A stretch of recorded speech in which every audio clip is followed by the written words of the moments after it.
2 pekan, bencana banjir dan longsor melanda Sumatera. Namun hingga kini, bantuan kepada korban masih belum merata. Upaya pemulihan warga pun masih jauh panggang dari api. Dalam rapat percepatan penanganan bencana pekan lalu, pemerintah memperkirakan biaya rehabilitasi dan rekonstruksi mencapai 51,81 triliun rupiah.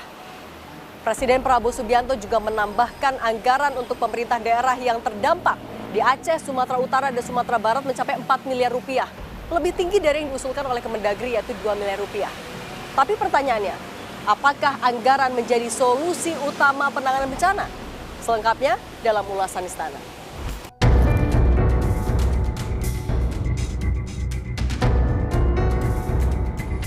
Lebih dari 2 pekan pasca bencana banjir dan tanah longsor menghantam Sumatera, para korban masih harus menghadapi kenyataan pahit karena penyaluran bantuan belum merata. Perjuangan mencari bantuan dilakukan warga Kecamatan Sitahuis, Tapanuli Tengah.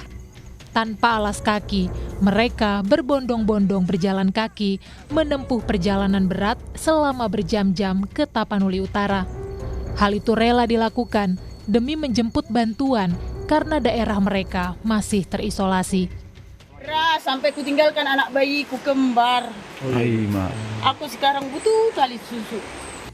Bencana yang melumpuhkan akses juga membuat evakuasi korban bencana yang sakit jadi penuh tantangan. Medan yang terjal dan licin dilalui prajurit TNI demi menyelamatkan bayi dan warga yang terluka. Lambat dan belum meratanya bantuan membuat Gubernur Aceh meminta supaya bantuan kepada para korban bencana dipercepat.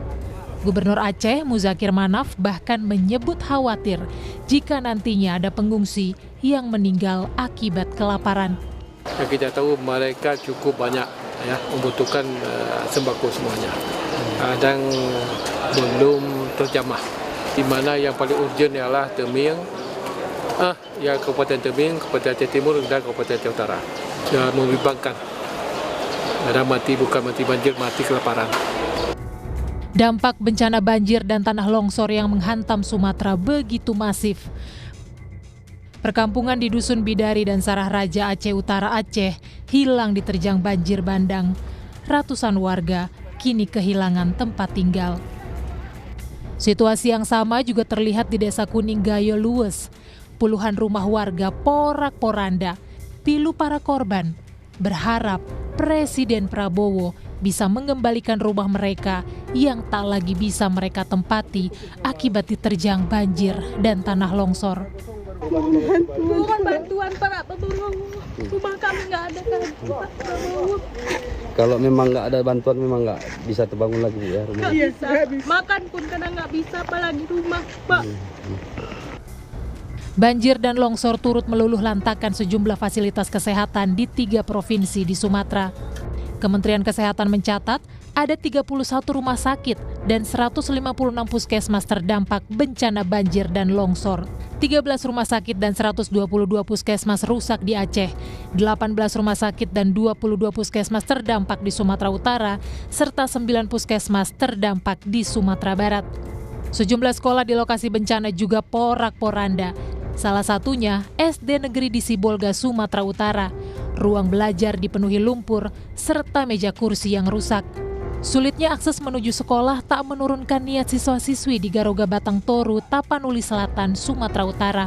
Jalan yang berlumpur, serta tak adanya transportasi, menggerakkan personel BRIMOB yang bertugas jaga di pengungsian untuk mengantar para siswa sampai ke sekolah. Di sisi lain, pasokan listrik di lokasi bencana hingga saat ini masih juga belum normal. Di Banda Aceh dan Aceh Besar, pemadaman listrik bergilir terjadi 3 malam berturut-turut. Dalam kunjungannya ke Aceh Tamiang pada Jumat siang, Presiden Prabowo Subianto meminta maaf kepada para pengungsi dan meminta para korban untuk bersabar. Prabowo memastikan pemerintah tengah berusaha mengatasi masalah di lapangan dengan maksimal. Saya minta maaf kalau masih ada yang belum. Kita sedang bekerja keras. Mungkin listrik yang belum ya. Sudah mulai? Oh, oke. Iya. Ya, kita berusaha, kita tahu di lapangan sangat sulit ya. Keadaannya sulit, jadi kita atasi bersama. Presiden Prabowo Subianto meninjau posko pengungsian di Desa Gunung Takengong, Aceh Tengah pada Jumat siang. Salah satu perwakilan warga menuntut agar pemerintah percepat bantuan logistik dan hunian sementara. Mendengar aduan itu, Prabowo memastikan pemerintah akan membantu para pengungsi. Ada nanti hunian sementara, kemudian hunian tetap yang kita sudah siapkan, sudah kita rencanakan, sudah kita alokasi anggarannya, ya, tapi butuh waktu. Upaya pemerintah pulihkan bencana juga diwujudkan lewat gelontoran dana. Pemerintah memperkirakan pemulihan bencana di Aceh, Sumatera Utara, dan Sumatera Barat menelan biaya hingga 51,82 triliun rupiah. Dari estimasi ini, BNPB mengungkap Aceh menjadi provinsi yang memerlukan dana paling besar, yakni 25,41 triliun rupiah, lantaran lebih dari 30.000 rumah di Aceh hancur akibat diterjang banjir dan longsor. Sementara biaya pemulihan di Sumatera memerlukan 12,88 triliun rupiah dan Sumatera Barat memerlukan biaya 13,52 triliun rupiah. Dana ini digunakan salah satunya untuk pembangunan hunian sementara bagi para korban bencana. Menteri Keuangan Purbaya Yudi Sadewa memastikan anggaran pemulihan bencana sesuai usulan Presiden dan BNPB sudah siap. Oh, pokoknya mereka minta kita kasih. Sudah ada sudah kita siapkan dananya, tapi itu aja di Pak Presiden sama Pak BNPB. Soal anggaran rehabilitasi bencana, Presiden Prabowo juga mewanti-wanti pejabat agar tak korupsi anggaran untuk penyintas bencana. Saya tidak mau ada pihak-pihak yang menggunakan bencana ini untuk memperkaya diri. Bencana di Sumatera meninggalkan jejak pembalakan hutan besar-besaran dengan adanya temuan kayu gelondongan yang menumpuk di sejumlah lokasi. Masjid milik pondok pesantren terbesar di Aceh Tamiang, yakni Pondok Pesantren Darul Muhlisin di Desa Tanjung Karang, Kecamatan Karangbaru, tak luput dari kepungan tumpukan kayu gelondongan yang terbawa arus banjir dan longsor. Sebelumnya, tumpukan kayu gelondongan juga terlihat di Desa Garoga Batang Toru, Tapanuli Selatan, dan Desa Anggoli, Tapanuli Tengah, Sumatera Utara. Di antara tumpukan kayu tersebut, terhimpit bangkai seekor gajah di Dusun Pantai Delima Menasahlok, Kecamatan Merdu, Pidijaya, Aceh. Temuan tumpukan kayu gelondongan masih menimbulkan pertanyaan, dari mana asal-usul kayu tersebut? Untuk menyelidiki temuan itu, Bareskrim Polri telah mengambil 27 sampel kayu dan menaikkan kasus ke tahap penyidikan. Polisi tengah menelusuri kemungkinan adanya tindak pidana di balik bencana ini, termasuk dugaan kelalaian hingga keterlibatan korporasi. Di dalam proses penyidikan itu kami akan melakukan penyitaan, pemeriksaan saksi, kemudian ahli, membawa barang bukti itu ke lab, kemudian mencocokkan ke 110 bukaan tadi. 110 bukaan itu ada perorangan, kemudian ada korporasi. Sementara itu, Menteri Lingkungan Hidup Hanif Faisal menyatakan telah menghentikan operasional sejumlah perusahaan yang diduga berkontribusi menyebabkan bencana di Sumatera. Saya telah menghentikan semua kegiatan operasional semua perusahaan di Das Batang Toru ya. Kalau yang di Batang Toru ada 4 perusahaan yang kita hentikan kegiatan, tetapi tidak berhubungan dengan Das Garoga karena alirannya beda. Aliansi Masyarakat Adat Nusantara menyebut bencana Sumatera tidak semata disebabkan oleh alam, melainkan kontribusi dari kesalahan arah keputusan politik dan perusakan hutan. Sekjen Aliansi Masyarakat Adat Nusantara, Ruka Sombolegi bilang, negara wajib bertanggung jawab atas bencana di Sumatera. Jadi bencana di Sumatera ini bukan bencana alam, tapi bencana karena keputusan-keputusan politik. Pemberian izin, kemudian perampasan hak-hak masyarakat adat, ini bukan hanya soal negara hadir, tapi memang harus bertanggung jawab.